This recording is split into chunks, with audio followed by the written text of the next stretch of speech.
फिर उसके बाद enterprise structure, then comes definition, उसके बाद आता है फाइनेंशियल अकाउंटिंग, फिर उसके बाद यहां पर आता है चौथा पॉइंट है डिफाइन बिजनेस एरिया। ओके, हम अपनी कंपनी में कोई 2 बिजनेस एरिया बना लेते हैं, आप चाहें तो 10 बना लीजिए, आपका चॉइस है। ओके, न्यू एंट्री पे जाएंगे और यहां पर बिजनेस एरिया देगी। तो अब अगेन हर चीज अगर देने के लिए हम लोग क्या करते हैं, एसएपी में एक कोड जरूर बना लेते हैं, एक यूनिक नंबर बना लेते हैं, राइट। तो मान लिया हमारा एक बिजनेस एरिया मुंबई में है, तो हमने लिख दिया यहां पर पहले डेफिनेशन लिख दी, बिजनेस एरिया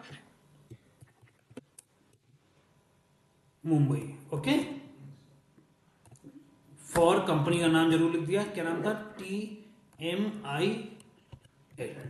ओके, क्लियर। और नाम दे दिया यहां पर हमने हमने क्या दिया, हमेशा ऐसा नाम दो जो आपको याद रहे। जब आप कंपनी में काम करोगे ना तो आपके पास डेटा बहुत लिमिटेड होगा, क्योंकि ये सर्वर सारे बच्चों के लिए होता है, तो यहाँ बहुत सारा डेटा हो सकता है, तो कंफ्यूजन होगा। बट जब भी कंपनी में भी काम करना तो नाम ऐसा देना जो उस नाम को रिप्रेजेंट करे उसका, राइट, शॉर्ट फॉर्म। तो हम दे सकते हैं ऐसे, business area Mumbai T, right, या आप इसको ऐसे दे सकते हो, टी बिजनेस एरिया मुंबई। ठीक है, याद रहेगा, टी मतलब टाटा कंपनी का बिजनेस एरिया है Mumbai office. Is that clear. अब हम दूसरा बिजनेस एरिया बना लें, तो इसको मैं से यहां से उठा के यहां से कॉपी पेस्ट कर सकते हैं, नो प्रॉब्लम। ठीक है, और यहां पर से मुंबई की वजह हमने कंट्री का नाम बदल दिया, सॉरी सिटी का नाम बदल दिया, हम चेन्नई लिख सकते हैं, बैंगलोर लिख सकते हैं, जो चाहे आपको लेना है। ठीक है, हमने चेन्नई लिख दिया, चलेगा क्या। तो CHEEN कर दो इतना, और यहां पर देते हैं नाम Tata business area, Tata business area Chennai. याद रहेगा, इनको नोट कर लेना, आगे काम आएंगे। और सेव करते हैं, जैसे ही सेव किया अगर हमारा ट्रांसपोर्ट रिक्वेस्ट मांगने लगता है तो ठीक है, यानी ये यूनिक नंबर थे, नहीं तो यहां पर एक मैसेज आएगा, नंबर ऑलरेडी एग्जिस्ट, राइट। क्योंकि जो हमारा बिजनेस एरिया है ना, हो सकता है वो हमारी दूसरी कंपनी का भी बिजनेस एरिया हो, इसीलिए मतलब टाटा स्टील का भी तो ऑफिस मुंबई में हो सकता है, तो अगर हम सीधे मुंबई लिख दो तो होता उन्होंने ही मुंबई लिखा हो, तो कंफ्यूजन होगा कि कौन सा बिजनेस एरिया किसका है। ठीक है, तो हमने अपना बिजनेस एरिया क्या किया, क्रिएट कर लिया। Is that clear. अब समझ लिया हमने इस कंपनी के लिए क्या बना लिया, एक मुंबई बिजनेस एरिया बना लिया, राइट, और एक चेन्नई बिजनेस एरिया बना लिया। ठीक है, सेव किया मैंने, सेव किया, सेव किया, आप लिखने लगे होगे शायद। सेव तो हर एक को करना पड़ेगा, पोजीशन पे जाके इसको सर्च कर सकते हैं। तो क्या था हमारा, Tata business area Mumbai, right, देखो ये आ गया। ठीक है, सेव आपको करना ही पड़ेगा, ये बटन है सेव करने के लिए, आपको सेव तो करना पड़ेगा, नहीं तो शॉर्टकट आपको मालूम ही है, कंट्रोल एस इसका। सेव नहीं करेंगे तो सेव कैसे होगा। ठीक है, तो 2 बिजनेस एरिया हमारे क्रिएट हो गए, एक मुंबई और दूसरा चेन्नई। Is that clear. अब हमें काम अपना स्टार्ट करना है, यानी बिजनेस ट्रांजेक्शन जो है हमारे, वो हमें क्या करना है, नोट करना स्टार्ट कर देना है।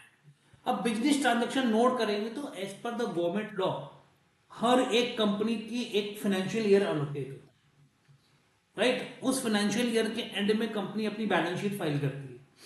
क्यों बैलेंस शीट फाइल करती है, गवर्नमेंट चेक करना चाहते हैं कि आपने इस कंपनी से कितना प्रॉफिट अर्न किया या कितना लॉस किया, वट एवर व्हाट्सओवर। अगर प्रॉफिट अर्न किया है तो आपको सरकार को उतना टैक्स देना पड़ता है, that is called income tax, corporate tax के नाम से सरकार हमसे इनकम टैक्स लेती है। Getting my point. तो हर कंट्री का इनकम टैक्स लेने का, कॉर्पोरेट टैक्स लेने का डिफरेंट तरीका होता है। अब अगर हम बात करें कि हम आज की डेट में बात करें, दिस इज दिसंबर 25, और हमारी कंपनी कहां पर है, इंडिया में है। तो इंडिया में हमारा बैलेंस शीट कब फाइनल होता है, फाइनेंशियल ईयर कब खत्म होता है, मार्च 31 2026 को खत्म होगा। और ये जो पीरियड चल रहा है वो कौन सा चल रहा है, अप्रैल टू मार्च का पीरियड चल रहा है। Getting my point. अगर यही कंपनी मान लें यूएस में होती या यूके में होती, तो वहां का जो फाइनेंशियल ईयर क्या होता है, जनवरी टू दिसंबर। जनवरी टू दिसंबर क्या होता है, हमारा कैलेंडर होता है। गेटिंग, और हमारा क्या होता है, अप्रैल टू मार्च। गेटिंग में ऐसे और भी बहुत सारे कंट्री हैं जहां पर, हाँ, जहां पर क्या हो सकता है आपका, डिफरेंट डिफरेंट पीरियड होता है। कुछ कंट्री का होता है जुलाई से जून, कुछ कंट्री का होता है अक्टूबर से सितंबर। ओके, कुछ ऐसे पुअर। अच्छा, ये करती क्यों है गवर्नमेंट, ऐसा क्यों करती है सरकार, बैलेंस शीट क्यों बनवाती है, क्यों देखना चाहती है, ऑडिट क्यों करती है हमारा? दैट्स वेरी सिंपल कि उसको क्या चाहिए, कॉर्पोरेट टैक्स चाहिए।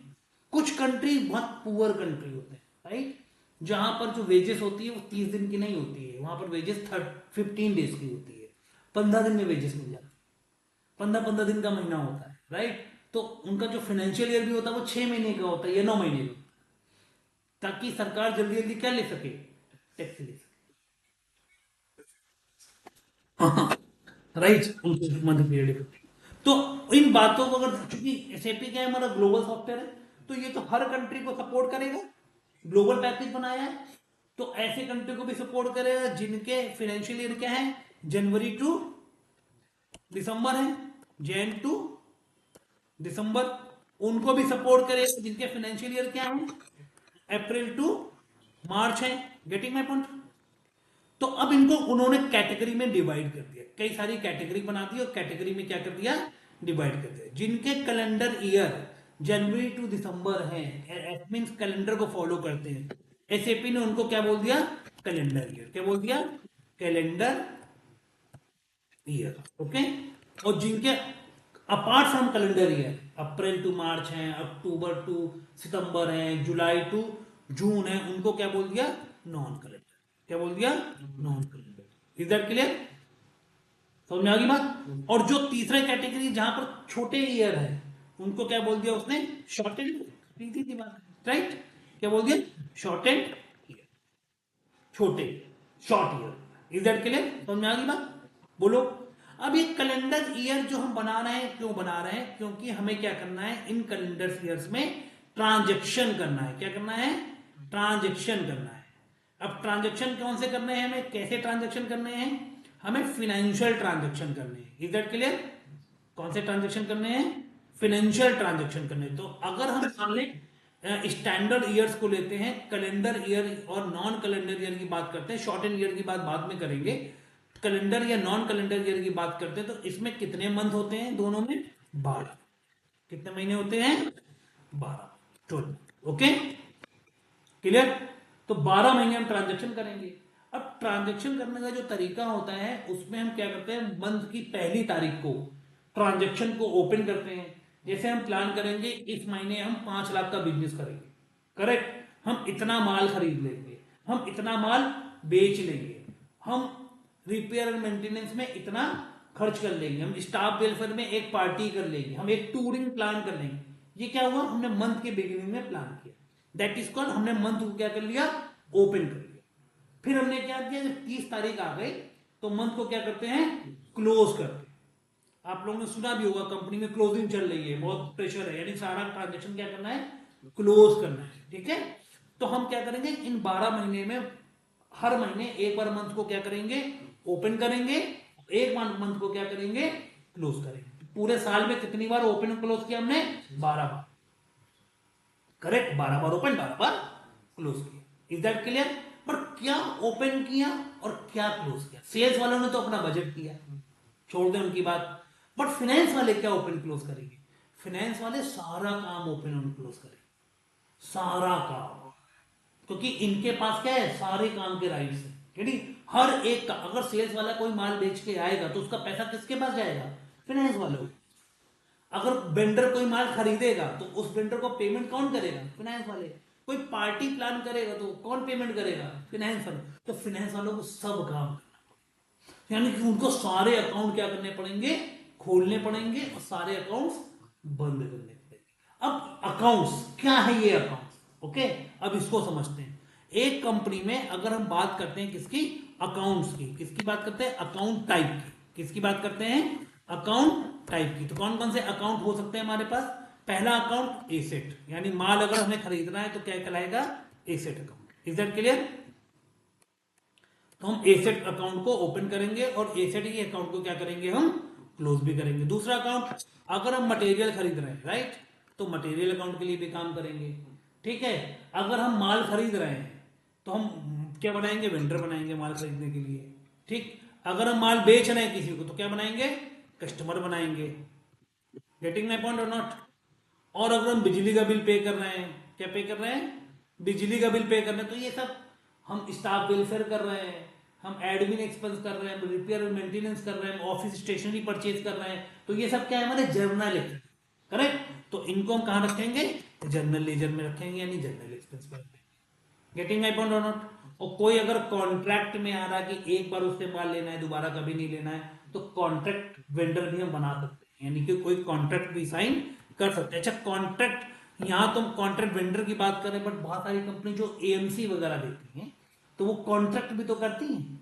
तो इस महीने में नए कॉन्ट्रैक्ट कितने के, एएमसी समझते हो ना, एनुअल मेंटेनेंस चार्ज पे कोई, मान लो मैं एचपी कंपनी, ठीक है, और मेरे साथ एसबीआई बैंक का टाइप हो, एसबीआई बैंक ने हमसे क्या ले लिया, एएमसी ले लिया, कि भाई एसबीआई बोल रहे हैं कि मेरे पास 1 लाख कंप्यूटर है, 1 लाख कंप्यूटर का आपको क्या करना है, मेंटेनेंस देखना है पूरे साल, तो वो हमारे साथ एक कॉन्ट्रैक्ट करेगी ना, करेक्ट, क्लियर। इसको क्या बोलते हैं, कॉन्ट्रैक्ट प्रोसेस बोलते हैं, उसको भी हमें ओपन करना पड़ेगा। बट हमारा बैंक ऑफ बड़ौदा से कॉन्ट्रैक्ट इसी महीने बंद होगी, तो हम ओपन भी करेंगे, क्लोज भी करेंगे, गेटिंग, कॉन्ट्रैक्ट भी करेंगे, इज दैट क्लियर। तो इन अकाउंट्स को हम लोग क्या करेंगे, ओपन करेंगे और क्लोज करेंगे, getting my point. In accounts को एसएपी ने कुछ शॉर्ट नोटेशन भी दे दिया है, एब्रिविएशन दे दिया है, जैसे एसेट को ए बोलते हैं, मटेरियल को एम बोलते हैं, वेंडर को के बोलते हैं, कस्टमर को डी बोलते हैं, जीएल जनरल लेजर को क्या बोलते हैं, एस बोलते हैं, और कॉन्ट्रैक्ट को कॉन्ट्रैक्ट। इज दैट क्लियर, इतना समझ में आ रहा है आपको। ये हमारे क्या अकाउंट टाइप, इनको हमें क्या करना है, ओपन करना है, और इनको हमें क्या करना है, क्लोज करना। Is that clear. कितनी बार ओपन करना है, 12 बार ओपन करना है, 12 बार क्लोज करना। यहां तक समझ में आ गया, गुड। अब हमें क्या करना है, ये जो कैलेंडर ईयर है इनमें करना है। इन कैलेंडर ईयर को हम लोग बोलते क्या है, ईयर को क्या बोलते हैं, फिक्सल ईयर। क्या बोलते हैं, फिक्सल ईयर। जैसे कि हम लोग अपनी इंडिया भाषा में क्या बोलते हैं, फिनेंशियल ईयर, राइट। और financial is not like good, pixel मतलब कोई इवेंट हो रहा है, कोई घटना घट रही है, राइट, तो इस घटना को क्या बोलता है, फिक्सल। तो इनको क्या बोला जाता है, फिक्सल ईयर। तो फिक्सल ईयर कितने तरीके हो गए, 2 तरीके, कैलेंडर, नॉन कैलेंडर। इन ईयर्स में हम लोग क्या करते हैं, पोस्टिंग करते हैं। किन चीजों की पोस्टिंग करते हैं, इन अकाउंट टाइप की पोस्टिंग करते हैं। कितनी पोस्टिंग करते हैं, 12 बार ओपन करेंगे, 12 बार क्लोज करेंगे। Is that clear. तो अब हमें पहले बनाना क्या है, फाइनेंशियल ईयर यानी फिक्सल ईयर बनाना है, और फिर हमें क्या बनाना है, इनकी पोस्टिंग को ओपन और क्लोज करना है। यानी 2 काम आज की डेट पे भी हम लोग करेंगे। अब ये फाइनेंशियल ईयर जो कैलेंडर ईयर हम लोग बना रहे हैं, इसको बनाते रहते हैं, इसको पहले ये समझते हैं। वैसे तो अगर हम बात करें फाइनेंशियल ईयर को यहां पकड़ते हैं, भाई हम पहले ले लेते हैं, एक एग्जांपल ले लेते हैं कैलेंडर ईयर। किसका ले लिया हमने, कैलेंडर ईयर। ध्यान से समझना, कैलेंडर ईयर का हमने डाल दिया सबसे ऊपर एक पहले सीरियल नंबर, ठीक है। क्या डाल दिया, सीरियल नंबर। कितना सीरियल नंबर होगा इसमें, 1 से 12, ठीक है, होगा।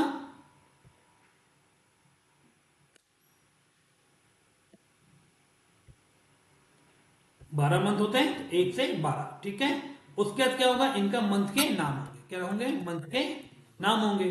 क्या क्या नाम होंगे आपका, यहां से शुरू होगा जनवरी, और यहां पर जाके खत्म होगा दिसंबर, ठीक है।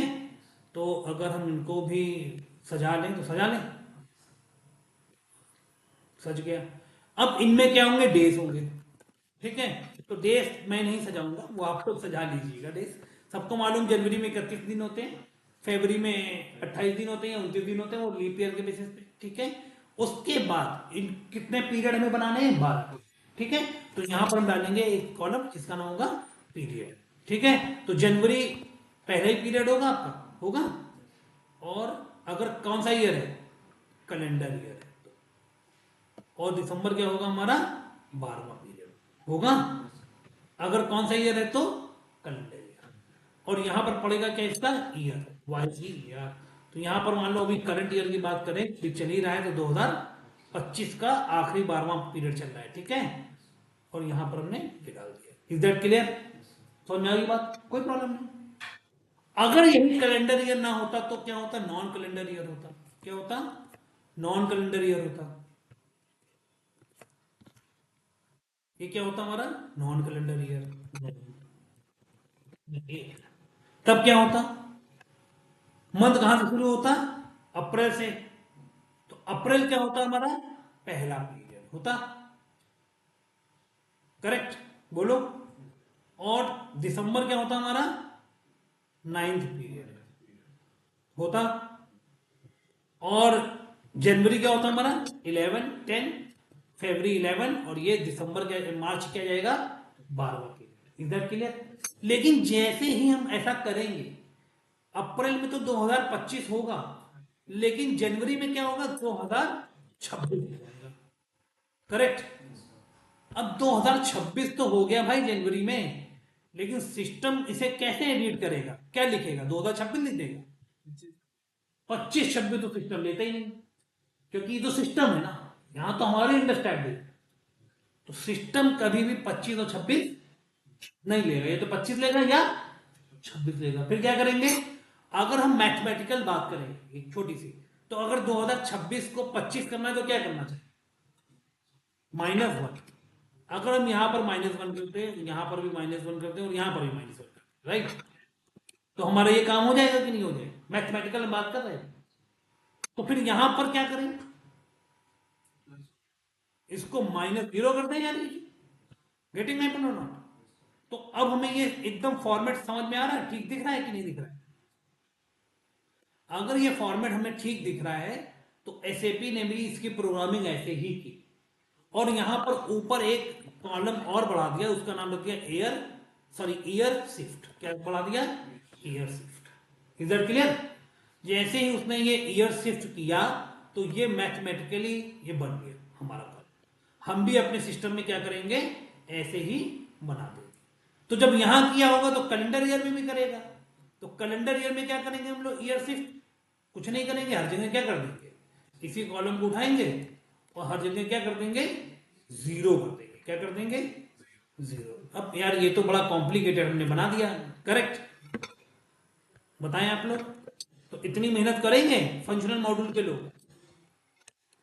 शायद नहीं करेंगे। और बहुतों को तो समझ में आ जाएगा, बहुतों को समझ में शायद ना आए। तो एसएपी ने और एक काम आसान किया, बोला इतनी मेहनत मत करो तुम लोग, तुम्हारे लिए हम ये क्या करेंगे, बना के देंगे।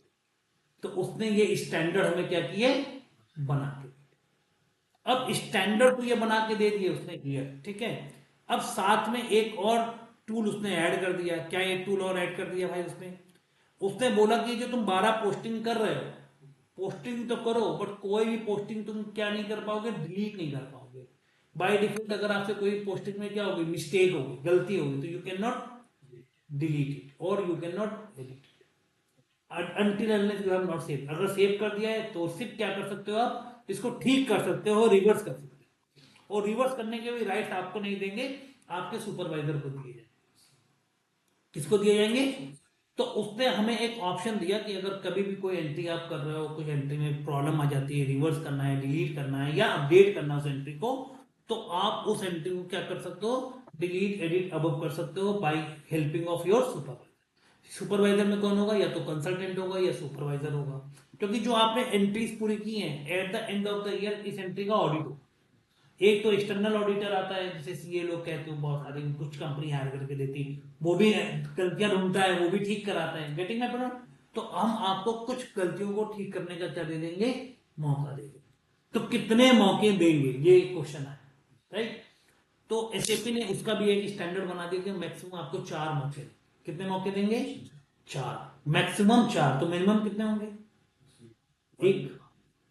एक ले लो या 2 ले लो या 3 ले लो या 4 लो, ये किस पर डिपेंड करता है, आप पर डिपेंड। किस पर डिपेंड करेगा, ये आप पर डिपेंड करेगा। Is that clear?